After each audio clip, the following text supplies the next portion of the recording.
Good day, beautiful souls. So, I am guided to come to you to bring clarity in the meaning and definitions of timeline jumping and multi-dimensional space-time energy. Because I was having a conversation with someone the other day, and they wanted clarity on this, and I'm like, this is really interesting. And so I tuned in, connected, and received information. And the information I received is here. So we often talk about timeline jumping, especially now in our now time with everything that's happening on the planet. And so timeline jumping is not what we think it is. Because when we think of timeline jumping, we think of crossing over into another timeline, crossing over into uh, that space. However, timeline jumping would take a great deal of energy because it is a physical you that is anchored into that particular timeline. So this physical you would have to relocate or bilocate into that space-time energy.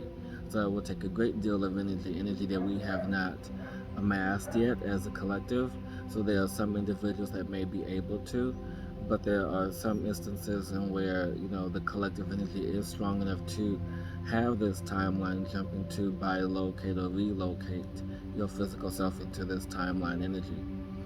However, when we can think of and move into timeline, we move forward in the current timeline, meaning that if you are in a higher density energy, 4 and 5D energies, you then can skip over or manifest certain areas of the timeline to where results in the desired outcome. And so this level of timeline jumping takes less energy because it is in the current stream of energy in which you are in. And so, with that being said, our timeline jumping is creating a new timeline for self, a new timeline for the collective and the current timeline stream that we are in. And so, there are instances in where there are moments where we catch glimpses of other timelines because of our collective thoughts, desire, and energy for the unification of this energy to hold the integrity of the desired outcome, not just for our stream or our timeline, but for others. And so, timeline jumping is kind of like time machine, if you will, where you're able to move forward or certain events change certain outcomes. And so, it is in that level of desire to have to change the outcome and where we can affect it. So basically, it's the law of vibration on a collective scale that comes into effect when we call in the timeline jump energy to have this law of vibration energy, this spiritual law that can't change, that only responds to our vibration, energy, and frequency. So when the collective energies are high, we then can allow for the manifestation of our collective timeline to change.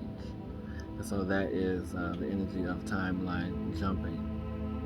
However, now when we think of multidimensional space-time energy, it is when we are our energetic selves, meaning our soul, our astral self, other aspects of our non-physical self move into this multidimensional space-time reality. Because what this means is that we exist on all planes of existence, on all multidimensional planes at the same time.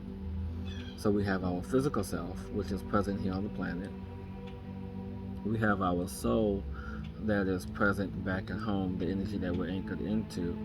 And then we have our astral self, we have our energetic self, have other energy versions of ourselves that's exploring the non-physical realms, the energy spaces that we're in, that we hold, in such as fourth and fifth density and all the various planes of existence.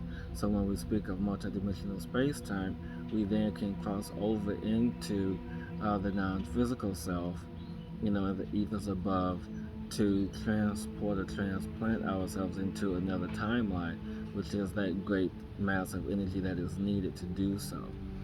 So it is in conjunction with the law of vibration, with these divine energies, that we can affect the change that we want. It's just now that we really have to take time to understand the energies and the laws that are in place for us to do things. Um, there may be things that may seem impossible.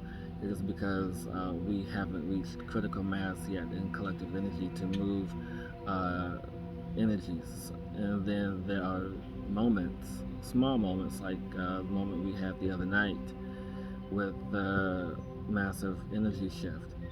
So now with that particular event or such mass events of that nature, there is collective energy, not just here on the planet, but also outside the planet universally, to where we then can move and shift these divine energies to where there's critical mass to assist in the collective energy to really bring forth the change that we've asked for.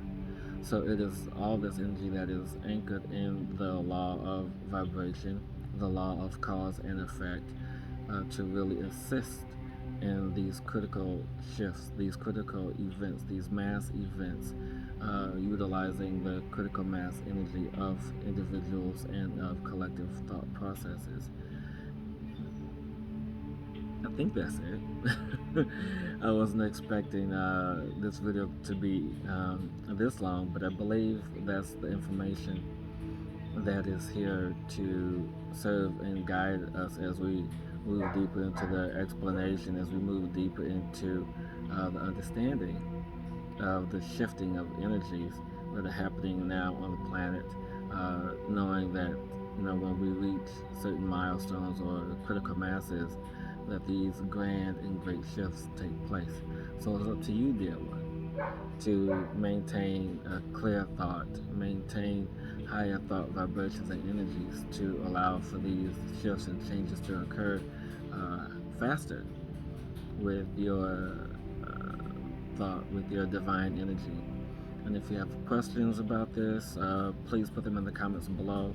I will do my best to answer them in a timely manner, because I am still understanding this on a much higher level as this energy is being transmitted to me to understand. And with questions comes great clarity. So thank you, and have a beautiful, beautiful, wonderful day.